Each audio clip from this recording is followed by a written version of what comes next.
Kali ini kita akan membahas roller coaster emosi yang mungkin dialami banyak dari kita atau dari anak-anak kita. Siapa di sini yang pernah merasa 1 jam lalu super semangat, tiba-tiba sekarang ingin menangis tanpa alasan jelas? Seringkali kita menyederhanakannya, itu cuman hormon, ini fase remaja. Tapi benarkah hanya hormon? Tentunya tidak sesederhana itu. Mood swing remaja adalah kombinasi kompleks dari faktor biologis, psikologis, dan lingkungan. Dan memahami ini adalah kunci untuk mengelola emosi dengan lebih baik. Tonton sampai akhir karena di menit terakhir saya akan berikan 3 tools praktis yang bisa Anda lakukan hari ini juga. Oke, kita mulai dulu bagian biologisnya. Saat remaja, bagian otak yang memproses emosi disebut amigdala. Itu sangat aktif. Dia seperti tombol alarm yang terlalu sensitif. Sedikit saja masalah, dia langsung overreaktif. Nah, anehnya, bagian yang bertugas mengerem amigdala yaitu korteks prefrontal, pusat logika, perencanaan, dan kontrol impuls, itu justru masih dalam tahap pembangunan. Ibaratnya, pedal gas emosi diinjak kencang, tapi remnya belum berfungsi sempurna. Itulah kenapa dari sudut pandang psikologis, respons emosi remaja seringkali terlihat tidak proporsional. Mereka belum benar-benar punya skill untuk mengontrol sebaik orang dewasa. Dan ini bukan manipulasi, ini hanya dampak dari perkembangan otak. Sekarang kita beralih ke faktor psikologis yang jauh lebih besar dari hormon. Remaja sedang menjalani tugas perkembangan terpenting yaitu pencarian identitas. Mereka sedang mencoba berbagai peran, ingin jadi anak yang baik atau ingin jadi influencer. Ingin jadi keren di mata teman? Ini menciptakan konflik batin yang luar biasa.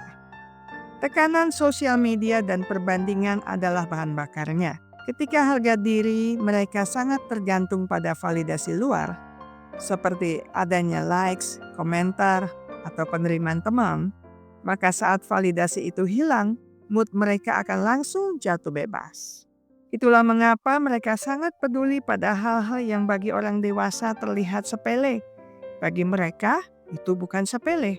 Itu adalah ujian apakah identitas baru mereka diterima atau ditolak.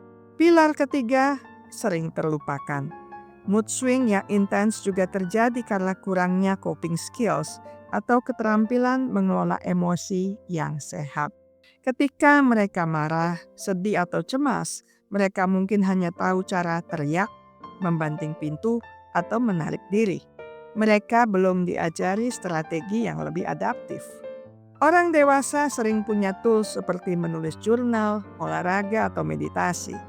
Remaja, mereka butuh kita untuk mengajarkan tools ini, bukan hanya menghakimi mereka karena moody. Jadi apa yang bisa dilakukan? Baik kamu remaja yang sedang menonton atau orang tua yang ingin membantu, ada 3 tools praktis secara psikologis. Pertama, beri label emosimu. Ketika mood tiba-tiba buruk, jangan salahkan diri sendiri saja. Ambil waktu 30 detik untuk melabel perasaan itu. Misalnya, aku sedang merasa frustrasi atau aku sedang merasa kesepian. Memberi nama emosimu mengurangi kekuatannya. Kedua, latihan grounding 5-4-3-2-1. Ini tools terbaik saat cemas menyerang. Sebutkan 5 hal yang kamu lihat, 4 hal yang kamu sentuh, 3 hal yang kamu dengar, 2 hal yang kamu hirup, dan 1 hal yang kamu rasakan. Ini menarik fokus otak dari amigdala ke dunia nyata. Dan ketiga, temukan safe person. Setiap orang butuh 1 orang yang bisa diajak bicara jujur tanpa dihakimi. Jika bukan orang tuamu, carilah guru, konselor, atau teman baik.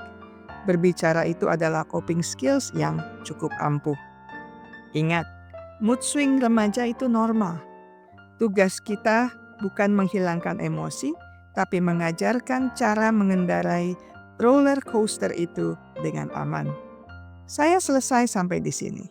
Kita akan berjumpa lagi di minggu depan dengan video menarik lainnya. Terima kasih untuk kesetiaan Anda bersama channel Bahas Psikologi. Jika tips ini bermanfaat, jangan lupa like dan share video ini. Ingat baik-baik, kesehatan mental Anda sangat berharga. Jagalah, pertahankanlah dengan sekuat tenaga.